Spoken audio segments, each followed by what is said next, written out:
One thing I like to do when I'm doing two fronts and even the two sleeves, I like to knit them together.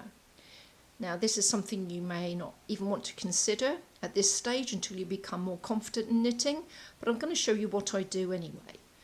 So with the ball of yarn, I've got one side coming out the middle. I always find it easier to take the yarn from the centre because it stops the ball rolling around.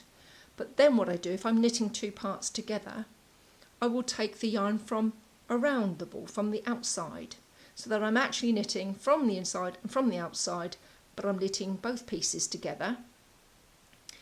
And it means that they're both the same. They're going to match because I'll do the ribs at the same time, I'll do the body of the work at the same time. And when it comes to casting off, if you're doing the left side, a bit like the back, you'll be casting off from that way. And when you're doing the right back, you'll be casting off purlwise, going that way. So again, using the yarn from around the wall, from around the ball of yarn, leave enough thread to sew up, and I'm going to again cast on as I did before. Yarn's over the needle. I've hooked my thumb underneath to create a loop, bring the needle back, put it through, put the yarn around the needle, bring it back for your first two stitches. I'll show you that again. Hook under the needle with the yarn to the right, set your tension up, put your thumb underneath the yarn, just like that.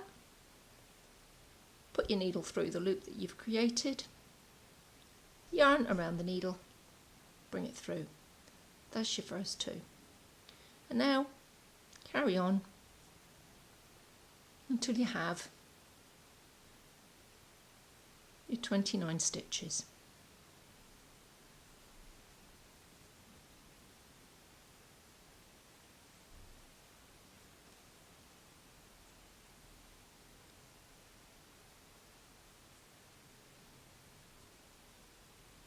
And the first row of rib will be exactly the same as I've shown you on my previous video in this series for working the rib.